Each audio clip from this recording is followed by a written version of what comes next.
Friends, welcome to our channel Chandra's kitchen. నేను ఈరోజు మీకు కొర్రల పాయసం చేసి చూపిస్తానండి. ఆల్రెడీ నేను 8 hours సోక్ చేసి పెట్టుకున్నాను. కొర్రలు ఇలా వాష్ చేసి పెట్టుకున్నాను. ఇప్పుడు దీనికి పెసరపప్పు కావాలండి మనకి. నేను ఈ కప్పుతోటి 1 కప్పు తీసుకున్నానండి కొర్రలు. ఈ కప్పుతో 2 cups నేను పెసరపప్పు తీసుకుంటాను. ఇప్పుడు దాన్ని వేయించి మనం సోక్ చేసి పెట్టుకోవాలి. చూడండి, నేను ఆల్రెడీ 1 కప్పు తీసుకున్నాను. 2 cups ఉండాలండి. 1 కప్పు కొర్రలకి 2 cups ఉన్నప్పుడే బాగుంటుంది.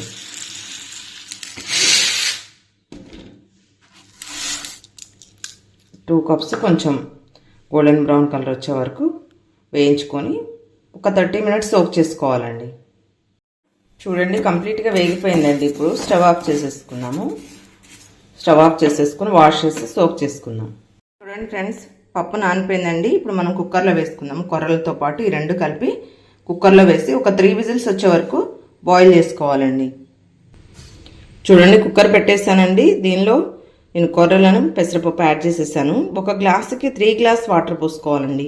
ఇప్పుడు మనం 2 cups అంటే 3 cups తీసుకున్నాం కదా. 2 cups పెసరపప్పు, 1 కప్పు కొర్రలు, ఈచ్ కప్పు 3 cups వాటర్ తీసుకోవాలండి. దీనిలో చిన్న టిప్ ఏంటంటే కొంచెం చిటికెడు పసుపు వేసుకుందామండి. అప్పుడు కలర్ చాలా బాగుంటుంది. చూడండి, నేను వేసాను.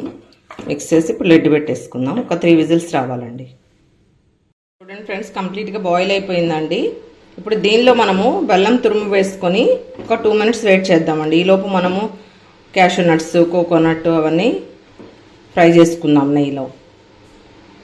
చూసారా, కంప్లీట్గా బాయిల్ అయిందండి. పావు వస్తుంది. ఈ క్వాంటిటీకి అయితే 1/2 kg పడుతుందండి బెల్లము. అది టేస్ట్కి తగినంత నేనైతే 1/2 kg వేస్తున్నాను. అది మిగతాది అంటే మీకు కొంచెం ఎక్కువ స్వీట్ తినేవాళ్ళు ఎక్కువ వేసుకోవచ్చు, లేదంటే కొంచెం తగ్గించేసుకోవచ్చు. ఇది మొత్తం మిక్స్ చేసి ఒక 2 minutes వెయిట్ చేద్దాం.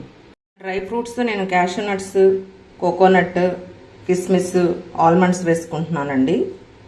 మీ ఇంట్లో ఇంకా ఎక్స్ట్రా ఏమైనా ఉన్నా కూడా వేసుకోవచ్చు. నేను ఆల్రెడీ నెయ్యి పెట్టుకున్నానండి బాండీలో. చూసారు, ఇది వేగిపోయింది. దీనిలో వేసుకుందాం. దీనికి నెయ్యి తప్పితే ఆయిల్ వేసుకోకూడదండి. నెయ్యి అయితేనే బాగుంటుంది. చూడండి, ఆల్రెడీ నేను కోకోనట్ వేసానండి. ఇది ఏంటంటే కొంచెం వేగిన తర్వాత మిగతాయి వేసుకుందాము. కొంచెం టైం పడుతుంది కాబట్టి.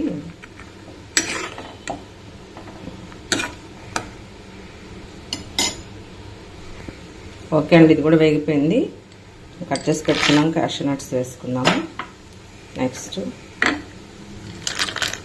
ఆల్మండ్, ఇది క్యాషూ నట్స్ అండి.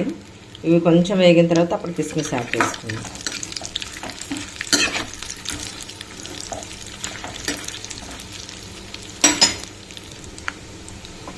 ఇప్పుడు కిస్మిస్ యాడ్ చేసేసుకున్నాం.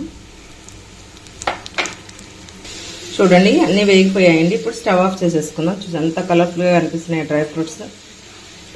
చూడండి, బెల్లం మొత్తం కరిగిపోయిందండి. అంటే వేడిగా ఉన్నప్పుడు వేసుకున్నాం కదా మనము. మొత్తం మంచిగా మిక్స్ అయిపోయిందండి. ఇప్పుడు మనం ఒక సర్వింగ్ బౌల్లో షిఫ్ట్ చేసుకుందాం. చూడండి ఫ్రెండ్స్, కొర్రల పాయసం రెడీ. డ్రై ఫ్రూట్స్తో కూడా డెకరేట్ చేసేసేసాను నేను. మీరు కూడా ఇలానే ట్రై చేయండి. చాలా మంచిది హెల్త్కి. ప్రతిసారి రైస్తోనే కాకుండా ఇలా డిఫరెంట్గా ట్రై చేస్తుంటే పిల్లలు కూడా ఇంట్రెస్ట్ చూపిస్తారండి. హెల్త్ కూడా చాలా మంచిదండి. ఎవరైనా తీసుకోవచ్చు దీన్ని. అంటే షుగర్ పేషెంట్స్ కానీ ఇంకెవరైనా కూడా తీసుకోవచ్చు. హెల్త్కి మంచిది, బాగుంటుంది మిల్లెట్స్ తినడం వల్ల.